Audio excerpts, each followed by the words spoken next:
देखिए, मैं आज श्री गुरुद्वारा साहिब नाडा साहिब यहाँ आया हूँ और विशेष तौर पर ऐसे मौके पर जब हमारा एक बहुत लंबे समय से एक पेंडिंग इशू था कि हरियाणा की से गुरुद्वारा प्रबंधक कमेटी अलग जो बनाई गई है उसको मान्यता मिले। सुप्रीम कोर्ट में केस था और लगभग 8 साल के बाद ये जो केस है वो अब हरियाणा की जो गुरुद्वारा प्रबंधक कमेटी उन्होंने जीत लिया है और सारे जो हरियाणा के 52 जो गुरुद्वारा साहब हैं वो सभी अब हरियाणा गुरुद्वारा प्रबंधक कमेटी की देख रेख में सब चलेंगे और इन गुरुद्वारों के माध्यम से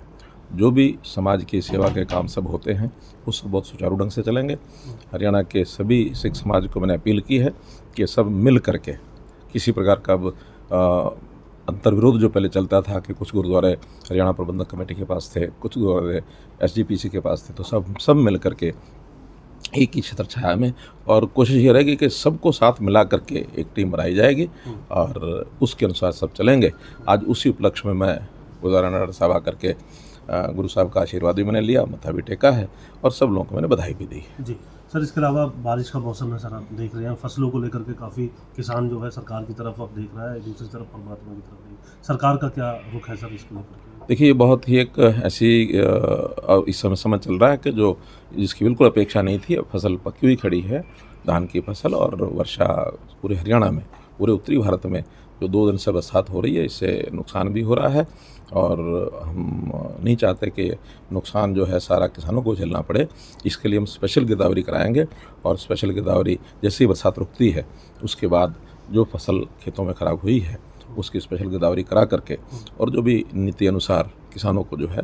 कंपनसेशन दिया जाएगा। किसानों को चिंता नहीं करनी चाहिए। ये तो ठीक है कि नुकसान जब होता है तो चिंता सबकी होती है, लेकिन सरकार की ओर से पूरा प्रयत्न किया जाएगा कि स्पेशल गिरदावरी करा करके और उनको जो है कंपनसेट किया जाएगा। और जहाँ तक प्रोक्योरमेंट का विषय है, प्रोक्योरमेंट जो है चूँकि बारिश भी आ गई है, मॉइस्चर ज़्यादा है, तो हम लोगों ने जो केंद्र सरकार ने फैसला किया है वो है कि 1 अक्टूबर से ये प्रोक्योरमेंट होगी।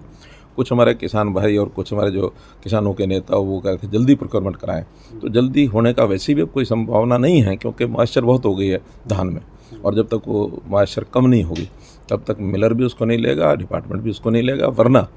चावल जो है ख़राब होता है, मॉइस्चर वाला काला पड़ जाता है, उसकी जो ब्रोकन राइस है वो ज़्यादा निकलता है। और जैसा अब विदेशों से भी एक बात आने लग गई है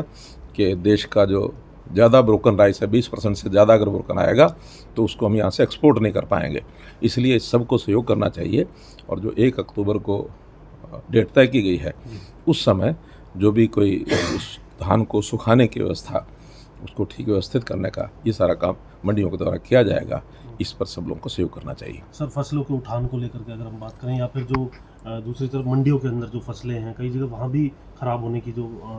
तस्वीरें हैं वो आ रही हैं, उसको लेकर के हमने निर्देश दिया है मार्केटिंग बोर्ड के अधिकारियों को कि इस सब जो धान वहाँ पहुँच गया है उसको जब तक बरसात है तब तक सुरक्षित स्थानों पर शेड के नीचे रखने की व्यवस्था करें अथवा तिरपाल से उसको ढकें ताकि वो गई फसल वहाँ ख़राब ना हो। और जैसे मौसम खुलता है उसको फिर सुखा करके और जल्दी से जल्दी उसकी झरना कराना है या उसकी पैकिंग करानी है, उसकी तुलाई करानी है और 1 अक्टूबर के बाद उसकी प्रोक्योरमेंट विधिवत हो जाएगी। सर, कुछ समय जो है एक्सटेंड किया जाएगा क्योंकि अब जिस तरीके से समय लगेगा किसानों को मंडी तक पहुँचने में फसल सुखा करके, नहीं, वो तो 1 अक्टूबर के बाद तो ओपन ही है। 1 अक्टूबर के बाद अगर किसान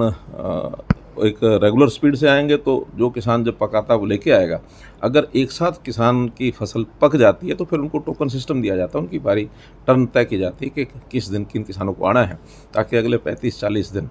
जब तक प्रोक्योरमेंट होगी पूरे समय में हरियाणा के हर किसान का दाना दाना खरीदा जाएगा। इसमें कहीं कोई कोताही नहीं बरती जाएगी।